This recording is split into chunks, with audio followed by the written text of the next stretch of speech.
Mesures et formules d'air. En enseignement et en apprentissage des mathématiques, nous sommes appelés à déterminer les mesures de certains objets géométriques en 0, 1, 2 ou 3 dimensions. Il s'agit d'un point, du segment de droite, de la figure plane en dimension 2 ou du solide. Le point est en dimension 0, la longueur est vue en dimension 1, l'air en dimension 2, le volume en dimension 3.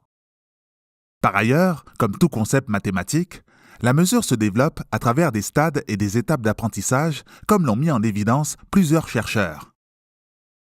4 étapes sont nécessaires à tout apprentissage de la mesure. 1. Une approche de la notion de mesure indépendamment de la mesure. 2. La nécessité de mesurer et les premières mesures naturelles. 3. La découverte des unités conventionnelles de mesure. Et 4. Les formules et les instruments de mesure.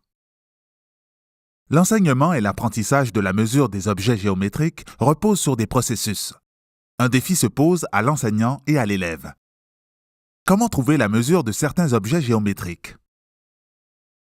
Il est important d'aborder la construction de la mesure en recourant d'abord aux objets physiques.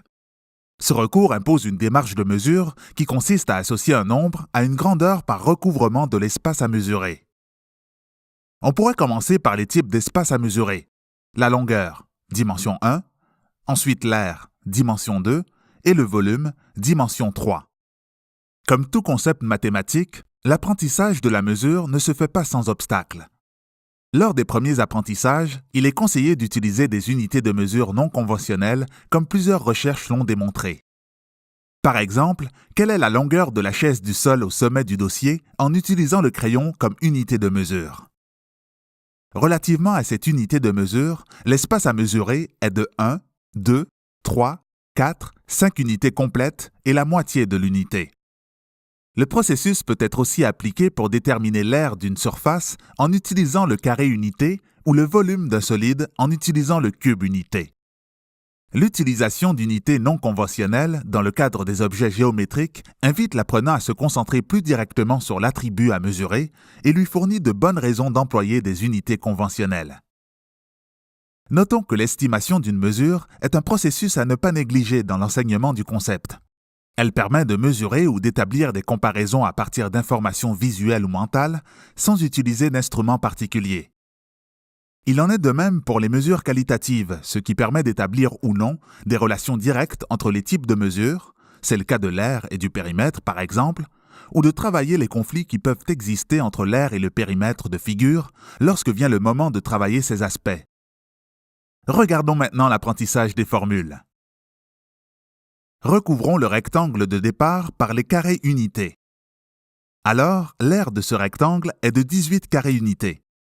Réciproquement, les côtés du rectangle de départ mesurent 6 unités par 3 unités de longueur. On retrouve l'aire de 18 carrés unités du rectangle en multipliant les deux mesures de côté. Par cette illustration, une généralisation montre que l'aire d'un rectangle est égale à la mesure de sa longueur multipliée par la mesure de sa largeur. Comment établir l'aire du parallélogramme en connaissant le processus qui permet d'établir l'aire du rectangle? Deux des multiples caractéristiques du parallélogramme sont sa base et sa hauteur. Regardons l'animation. À partir du parallélogramme, dont la base mesure 5 unités et la hauteur 3 unités, nous générons un rectangle de même aire ayant la même mesure de base et la même hauteur.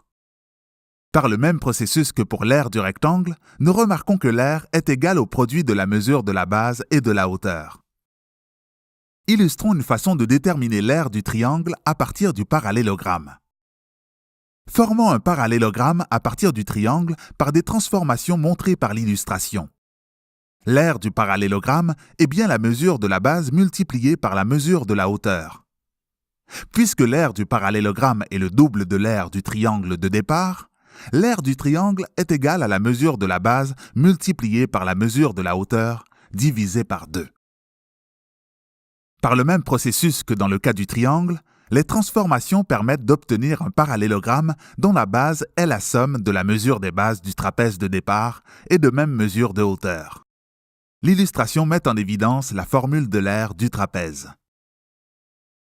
Considérons un losange en identifiant les mesures des deux diagonales.